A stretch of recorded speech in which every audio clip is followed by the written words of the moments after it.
ఏమండి పిఠాపురం వర్మ వద్దు ఏదో సైలెంట్ అయినట్టు కనపడుతుంది ఇటు వాతావరణం. అయ్యారు అంటారా? అయ్యారు అయ్యారు అవ్వక తప్పదు.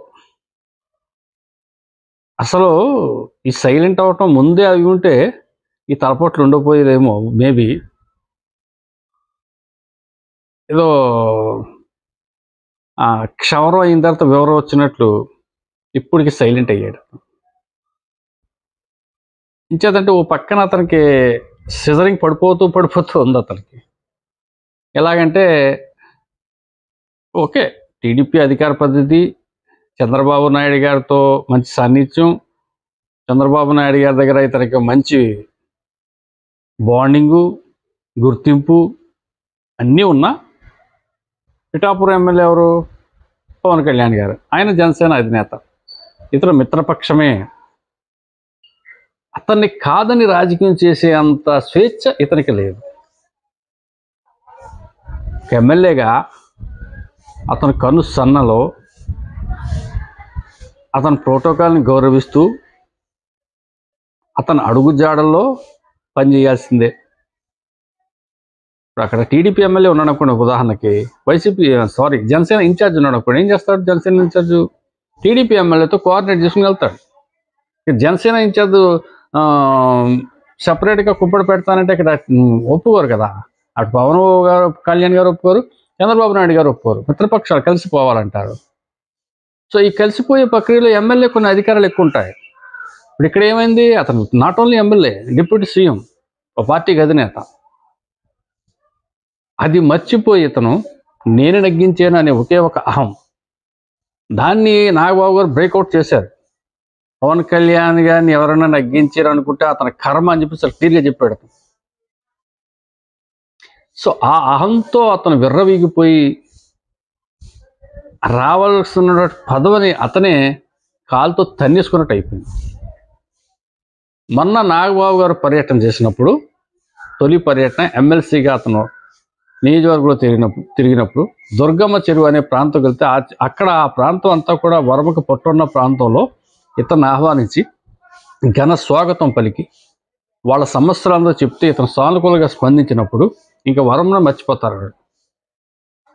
బ్రహ్మాండంగా వాళ్ళందరికీ అన్ని పనులు చేస్తానని నాగబాబు గారు హామీ ఇవ్వటం జరిగింది. అక్కడికి వర్మ గారికి ఇంటిమేషన్ లేకపోవటం, వర్మ గారు అంచలేదో జై వర్మ అంటూ రకరకాల ఏదో చిన్న చిన్న ఇష్యూస్ జరిగినా కానీ ఫైనల్గా ఏం తెలియదంటే పిఠాపురంలో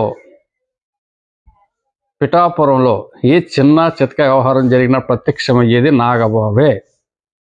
పిఠాపురం రాజకీయాలు నాగబాబు చేతిలోకి వెళ్ళిపోయాయి అనేది క్లియర్గా అర్థమైపోయింది. మరి ఇప్పుడు వర్మ పరిస్థితి ఏంటంటే ఒక సాధారణ కార్యకర్తగా ఉండటం తప్పితే రెండో మార్గం అయితే కనపట్టలేదు.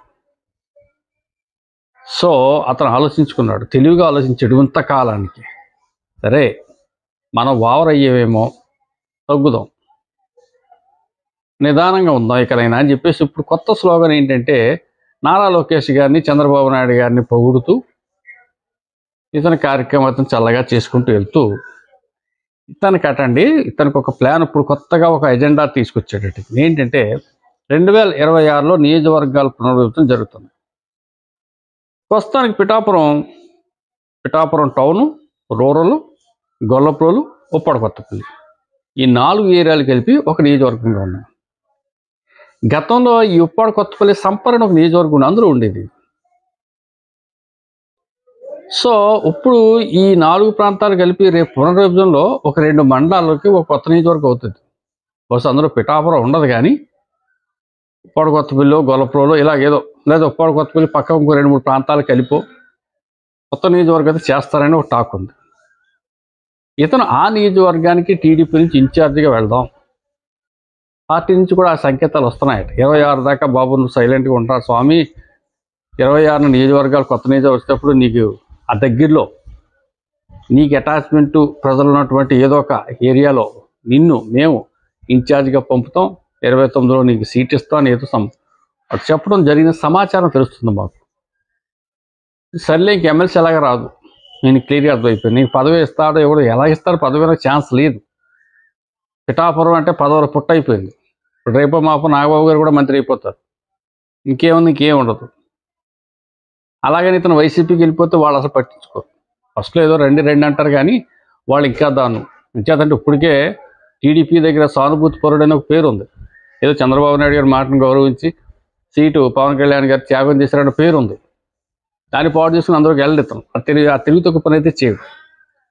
కాబట్టి ఇప్పుడు కొత్త ఎజెండా ఏంటంటే 26లో రాబో కొత్త నియోజకవర్గానికి ఇతను ఇన్ఛార్జిగా వెళ్ళి అక్కడ వ్యవహారాలు చక్కగా చల్లగా చక్కబెట్టుకుంటే, ఇంచేతంటే ఇతను ఇంకో మైనస్ ఉంది. రాజకీయ గురి ఎవరంటే యనమల రామకృష్ణుడు గారు. చీటికి మాటికి ఏదైనా వస్తే పెద్ద ఆయనతో చెప్పి చంద్రబాబు నాయుడు గారితో వర్మకి ఏదో ఎక్స్క్యూజ్ చేసే వ్యక్తి. అతనికే దారి ఎదకడం, ఇంకెతనికి ఎక్కడ ఉంటుంది? ఉండదు. కాబట్టి ఇతనికి ఉన్నటువంటి ఏకైక మార్గం పునర్విభజనలో ఆ దగ్గర నియోజకవర్గం, తెలుసున్న నియోజకవర్గం ఏదైనా ఒకటి చూసుకుని అక్కడ ఇన్ఛార్జిగా బాధ్యతలు చేపడదాం, పార్టీ అదైనా చేస్తుందని నమ్మకంలో ఉన్నాడు. ఆ నమ్మకం మీదే చంద్రబాబు నాయుడు గారిని, నారా లోకేష్ గారిని పొగుడుతూ ఇతను రాజకీయం ముందుకు తీసుకెళ్తూ ఉన్నాడు. చూద్దాం ఏమవుతున్నాను. Thank you.